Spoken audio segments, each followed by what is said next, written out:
All right, so for homework, you have to find the period and amplitude of 3 different trig functions. So 6 problems altogether. Uh-oh. The last one you couldn't answer because I didn't do that as a open-ended. My mistake. Okay. All right, anyway.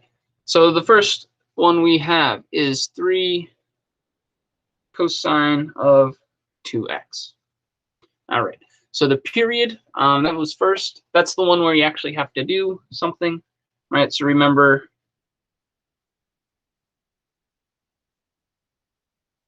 we don't get the period straight from the equation like we do with the amplitude. We have to take what we have in the equation and plug it into this formula, 2 pi over b. So here our b is 2.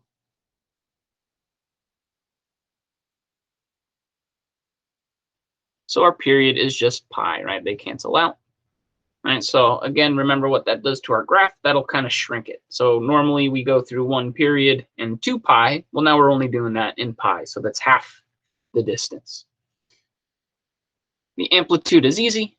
It's the number in front. That's just going to be 3. All right, so that one was pretty straightforward. I didn't throw any curveballs at you for that one.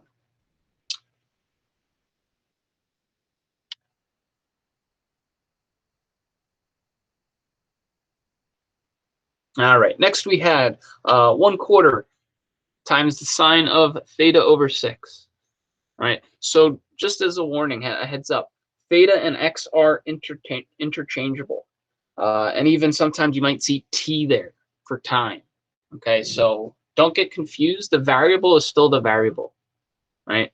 So here, okay, be careful. Our b is 1/6, which means our period is 2 pi over 1/6, right? When we have a fraction over a fraction, or when we're dividing by a fraction, we keep change flip. So my period now is 12 pi, right? So that's really long. So it takes a whole 12 pi for me to do one up and down, right? From sine, okay? And then our amplitude is just going to be 1/4, right? So that's kind of really skinny. We don't have the big waves like we do for regular sine. They're more shallow, right? They're closer to the x-axis. Any questions so far?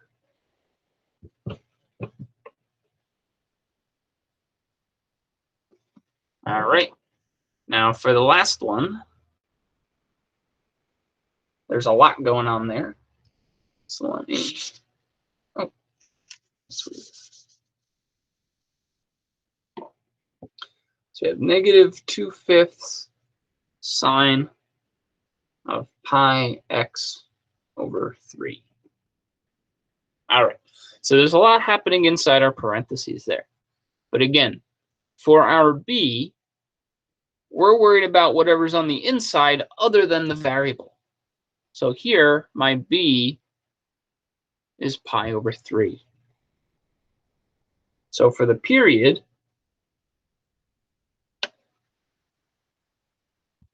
I have 2 pi over 3.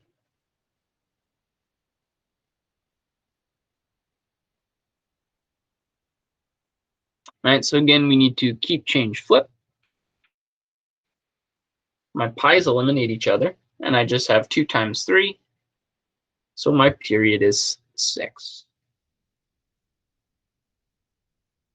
All right, and then although we couldn't answer the last question because I didn't see that, that's my mistake, our amplitude would be 2/5.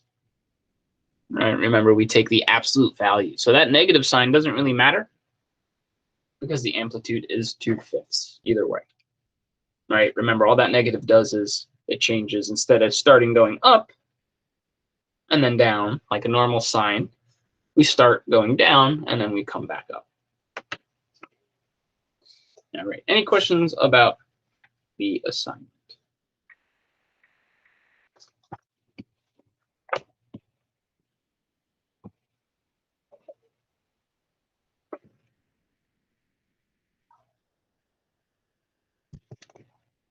All right, so let's take a further look into some things. And then I'm going to play around a little bit. I'm just all over the place today. Crazy morning.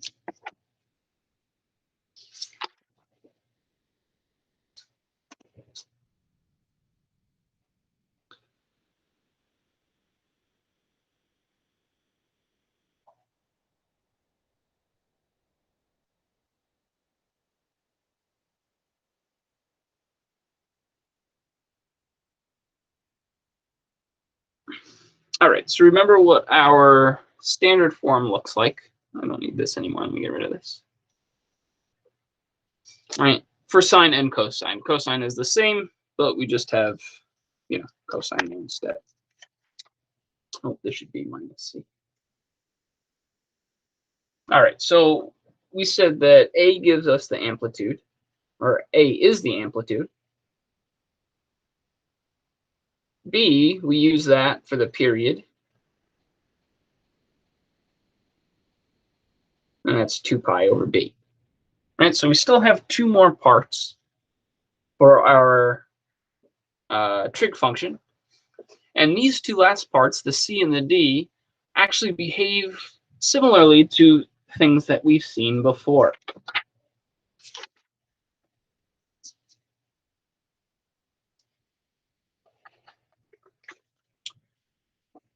So let's go in alphabetical order.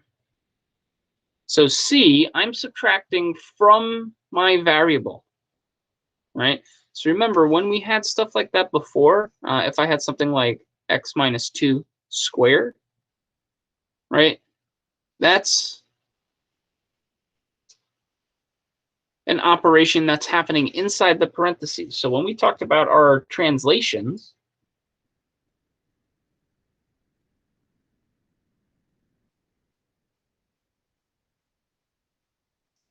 okay, that would give us a horizontal translation.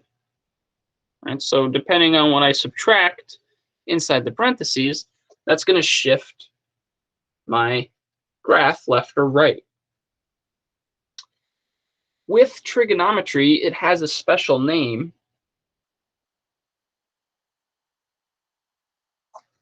Okay, we call it a phase shift.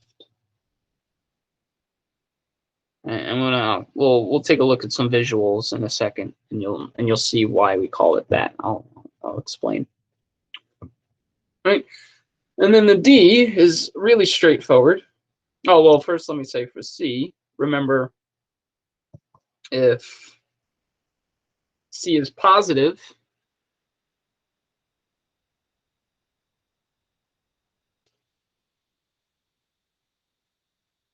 well, if C is positive, then this stays negative, right? So if we're subtracting, we're moving to the right. If C is negative, we move to the left, right? So remember that from our translations back in September. If I'm adding or subtracting from the variable inside the parentheses, okay, it behaves opposite to what you normally would think. Right? And then D, if I'm adding or subtracting on the outside of the equation, okay, all that's doing is changing where my position is vertically.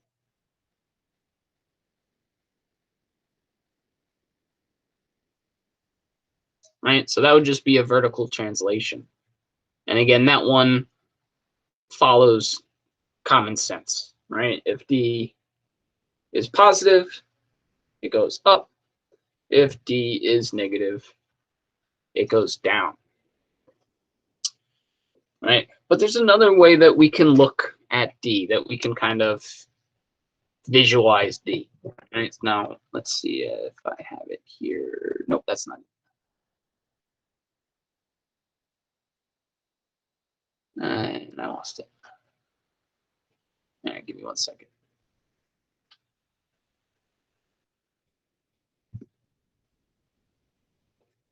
Here we go. All right. So here I have my cosine function. Let's do sine function. I like sine function.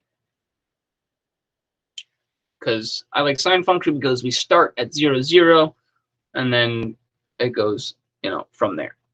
So here we have the basic sine function, right? Nothing being added or subtracted. My amplitude's 1. My b is 1. Everything's straightforward, okay? And it's nice here. They show you, excuse me. They show you the period a little bit differently, right? I showed you the period from 0 to 2 pi, right? But here they're showing you the period from crest to crest, right? From the maximum here to the maximum there. It's a little more defined that way, since again, like I said, if we start here, you come up and you end back at the origin at pi, right? But be careful, that's not the period. I have to go up and also down, right? So the period is still 2 pi, they're just showing it in a different spot. All right, and then here we have our amplitude of 1. All right, so if I change my amplitude, what we saw yesterday, right, I increase that amplitude, it makes it larger. If I have a decimal, right, it makes it more shallow. And now here we can also see what happens when it's negative, right? The negative part doesn't affect the actual amplitude. My amplitude is still 3. The negative part just tells me instead of starting up, like our sine function normally does, we start to go down. And so let me put that back to 1 for now. All right, and again, here's our period, and we saw some examples of this yesterday. As the b increases, that's squishing together my graph, giving me a smaller period. If my b, they don't let me do anything other than 0.5. If my b is less than 1, okay, it stretches it out. Okay, here we have b0. And then here we can see with negative b's, I think that was a question yesterday. I think Barbara brought that up.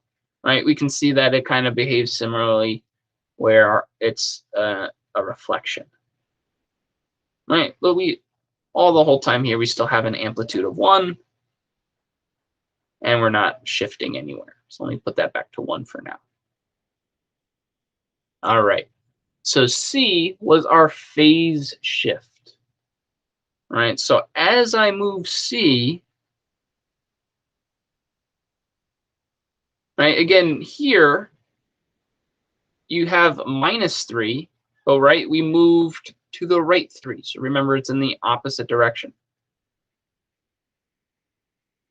So this here, the phase shift, is just gently pushing my waves across, right? We can kind of think this like you're at the beach, right? So as C increases, your waves are still going to the right, right? Nothing's changing about the graph itself. My amplitude is still 1. My period is still 2 pi, right? But it just it drifts off. Now, because this function is infinite, right? It keeps going on forever in the left and right direction. You might end up with a very similar looking graph, right? This looks like my original graph, almost, very close. But technically, we've shifted it to the left 12.5 units. Okay, same thing over this way, right? If I move over, almost 2 pi units, well, I end up in the same spot, right? My period just moved me over. Right, and that behavior of our graph just kind of drifting to the left or to the right, and when we talk about stuff in physics, right, that's why it's called a phase shift, right? Because it's just phasing from one spot to another. Now again, the D gives us our vertical. Now what I want you to notice is here you can kind of see that the amplitude goes off the x-axis, right? When I shift vertically, up or down, that invisible axis comes along. I still need an amplitude of here 1.5, right? So this D is moving the center of our trig graph, right? So no matter what my amplitude is, the amplitude is half of the range, right? So 2.5, my range is 5, right? So I go down from negative 2.5 to positive 2.5. Let me pick a whole number just so it's a little easier, right? So here my range is 6, from negative 3 to positive 3. But the amplitude is half of that. The amplitude is just 3. So as I move, maybe down, my amplitude is still 3. So we have this invisible horizontal line here that kind of acts as your reference point for the amplitude, right? So in reality, our vertical shift is moving the axis of our trig function, right? So this would be the normal situation when we have plus 0, when we don't have anything on the outside. All right, and excuse me. So as I move that down, right, my whole graph is shifting, but it's kind of centered along this horizontal line here, right? Normally the horizontal line is the x-axis, but if we happen to move that, it moves along with it. All right, any questions?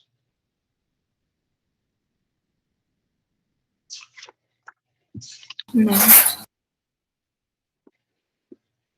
All right, so I'm going to give you 2 problems tonight. I'm going to give you some function, it'll look a little crazy. It'll have a lot of stuff going on like this. And then what I want you to do is you're going to be checking off boxes on what's happening, right? So I'll give you a list of things that might happen, right? So the amplitude is 3. So I pick the amplitude is 3, right? So I'm going to give you a trig function, and you're going to tell me all the different transformations that are taking place. And what you can do is I'm going to give you this application, and you can take a look for yourself, right? So I recommend trying to graph them out, right? So I'll give you ones that can fit into this form, and yeah, see for yourself. It's a good practice, and it kind of helps you visualize what's happening. Wait, Mr. Murray, can you actually explain C one more time? Okay, yeah, sure. So the C, now normally C, let me get everything back to normal here. Okay. So the C is our adding or subtracting on the inside of the parentheses. Now for most of that just means I'm shifting to the left or to the right. Okay, but this is special. These trig, sine, and cosine are special because I could shift to the right by, the perfect amount, 1,000 pi, and I end up with a very similar looking graph, right? So all it's doing is it's moving that wave function back and forth. So it's not really changing the shape of the graph, but it's not like a squared function, right? So if we had something like, let me go back here, right?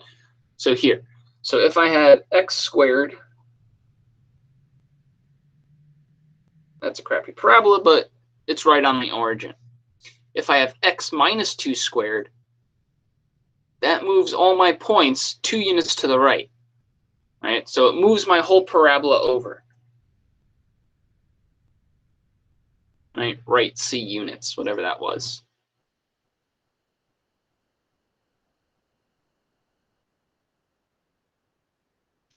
Right, so here's my x squared, here's my x minus c squared, and I move to the right c units. Right, that's our normal translations. We talked about that at the beginning of the year, and that was topics in algebra 2 from last year. So it's the same thing with our trig functions, but again, our trig functions are special because they're periodic. It goes on forever, and repeats the same pattern.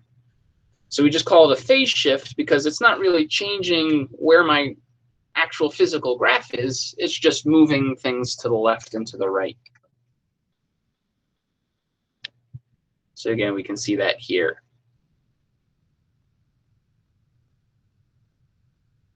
Okay, thank you. Yeah. All right, so again, yeah, I'll post this along with today's video lesson, so you have that to kind of mess around with as well. All right, any other questions?